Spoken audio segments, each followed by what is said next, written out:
When I was growing up, my dad was really into sports, and he also had a hobby for listening to political talk radio. And as a kid, I just sort of assumed that's what happened when you were a guy that grew up. I assumed that at some point I would start liking political talk radio and sports. But that never happened. Well, it happened some, but it's more complicated than that. But the nice thing that happened as I was growing up, it probably happened maybe the most in my generation, was the internet became a thing and hobbyist communities began to form around lots of other things that weren't just sports or politics. When I was 7 or 8 years old, at the time we still had dial-up internet, I discovered that there were video games websites where people wrote reviews for video games. And as a child that loved video games, that was incredible. I read every single review that came out for every single game. This includes games I was never going to be allowed to play as a child. My parents were pretty strict about making sure that I played age-appropriate video games. And I happened to be fortunate enough to grow up in the era where podcasting was invented and people could make podcasts. Regular people could make radio shows about anything they wanted to. And it was somewhere along this trajectory that I fell in love with the idea of being able to talk about the hobbies that I loved in some sort of formal community. As someone that grew up and developed a passion for reading, for music, for video games, the idea that someone could go around the normal professional circuit and have this sort of platform and be able to develop these communities, it was such a draw to me. It's something I wanted to do for essentially my whole life. It didn't exist in the beginning, but you know what I'm saying. And as I grew up, I started reading music reviews, book reviews, game reviews for everything that I could get my hands on. Eventually we got cable internet and I was able to, load a whole page without having to wait a minute or so. And while I was learning to write things in school, I developed this passion for being able to share my thoughts on the things that I loved. Even in college, I was able to foster this. When I had to write a paper about a specific topic, my teacher was really good about allowing us to explore whatever topic we wanted to while still having to learn the type of paper we were writing, whether it was a persuasive or descriptive or argumentative, or even research papers. We were able to choose our own subjects for this. And this is where I really started focusing on the idea of reviewing things and what makes reviews interesting, what makes them compelling, what makes them entertaining in other ways. As I listened to podcasts, I figured out in my own brain what worked on podcasts and what didn't work on podcasts. And if I were ever able to do this for myself, how would I do that? But while I was just getting super immersed into this concept, something happened in, I believe, the year 2005. One of the most, if not the most, prolific movie critic of all time made a statement about video games, which was a real passion of mine, when he said that video games are not art, and he also made the claim that they would never be art. And it made waves because video games were really starting to get more sophisticated at the time. The writing was starting to get better. Voice acting was getting better. The music in video games had always been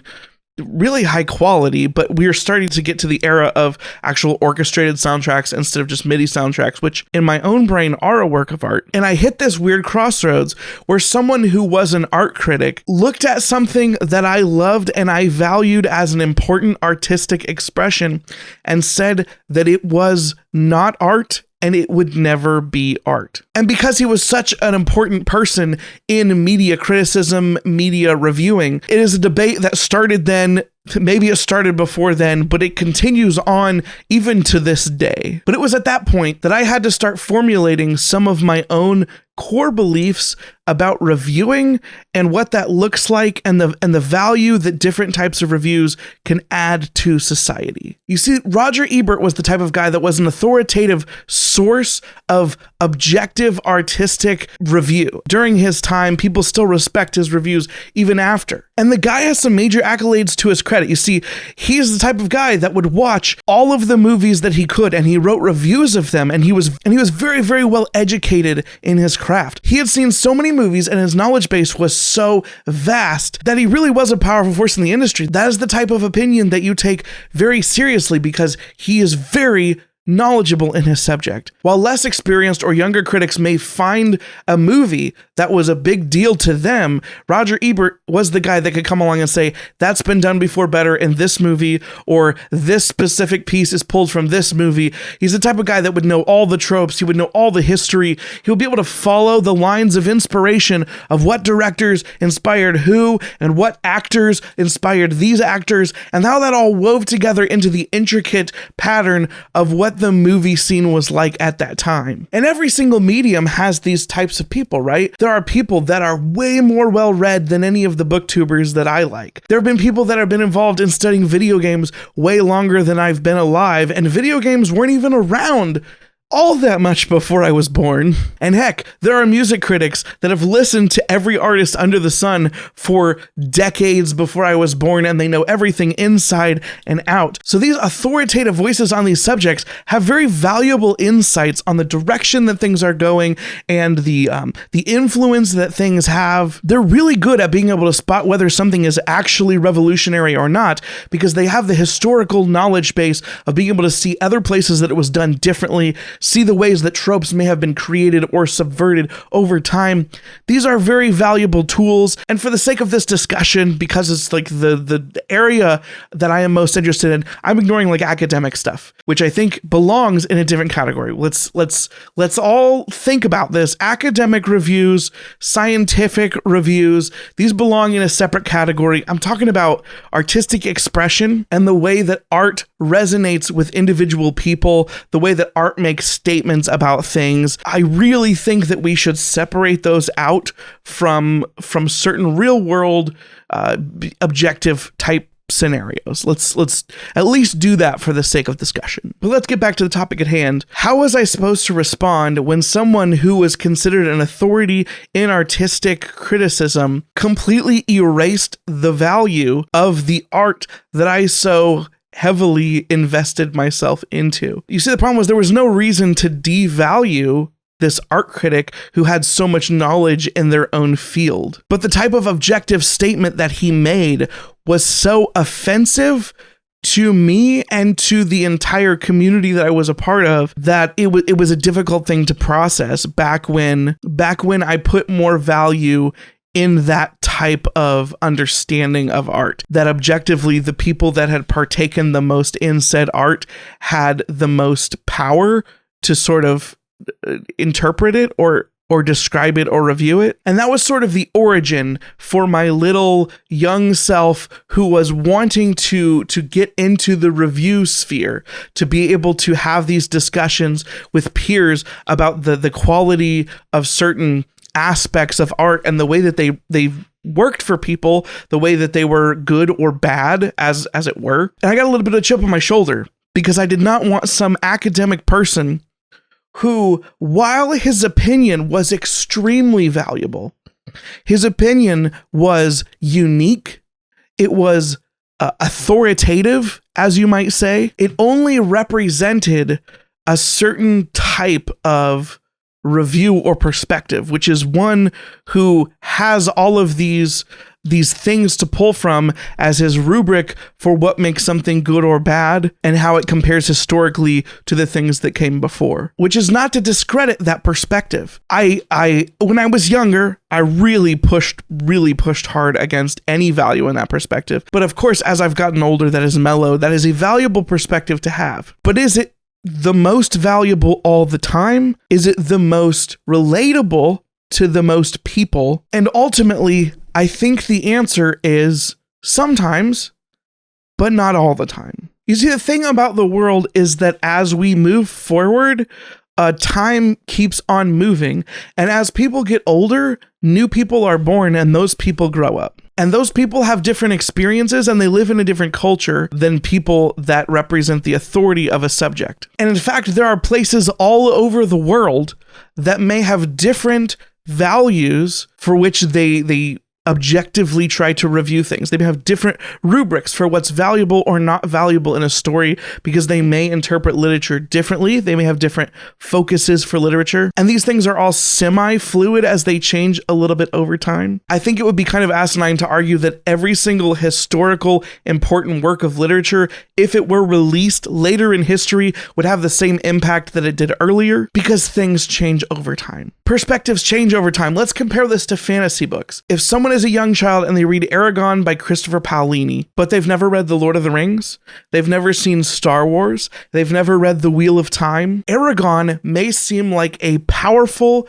unique experience that has never been done before as far as those people are concerned. People that are older and more well-read may want to kind of squash that enthusiasm by saying, it's actually been done before better. Here. This trope has existed for as long as stories have been alive because it's the hero's journey, etc. This author has done this has been changed this way. And really, Aragon is just kind of not very valuable in the context of history. Is that type of experience or discussion valuable to someone who's enthusiastic and excited about reading Aragon for the first time? It may be. If they want to know the historical context and know where that piece of art fits in the greater context of literature, that may be a valuable thing for them to seek and for them to find. But there are other types of reviews from less authoritative sources that might also be valuable. People that were also excited about the series and they loved different elements of it than the first reader realized, or people that didn't like the series and they didn't like it for other reasons that might be identified that were not originally apparent to the person. Lots of these non-authoritative subjective reviews might be very valuable in spawning discussion, in being entertaining. Reviews can be created from many different perspectives, and they can be created with many different intentions. And the more I realized that, the more I realized that reviewing and discussing art itself is in itself an artistic endeavor. There is a sort of art of reviewing art. And a really well-crafted review, whether it be from this authoritative historical perspective, whether it be from a simply entertaining perspective, whether it be from a comparative perspective to other books inside a series or inside a genre, these all provide different values to different people. And even the word value can be defined so many different ways. But I'm assuming for the sake of this discussion, we can all assume in good faith that I mean value as in it is engaging or useful to the person partaking of the review in some way. And that way can vary. So I'm not going to define value because it can vary greatly. But the more that I recognized that reviewing itself wasn't art, the more that I realized that getting different reviews from different perspectives was incredibly valuable. And one of my main passions in discussing hobbyist type things became understanding the communal like or dislike for certain things. I began to understand that different subsets of different communities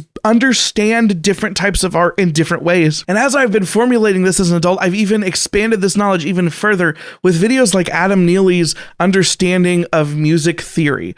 Like Adam Neely, and I'm going to link the video down below, has this video where he talks about music theory and music criticism from this Western perspective. And the way that we've always viewed music in the West is from this extremely narrow rubric of what makes music good or complicated or makes it accurate or correct or whatever, when other parts of the world and other parts of the world throughout history have had this differently. But we've become so accustomed to the one way that it's done that we act like it is this inherently more useful, more objective way of looking at it, when in reality, there could be different forms of these objective standards all over the world. I'll link his video down below for that subject. But as I grew up, my perspective entirely changed. My younger self said, well, if I want to read a review for a fantasy book, I want to know from someone who is just entirely well-read in the fantasy genre, and that is going to be the most valuable opinion. But as I've gotten older, I've realized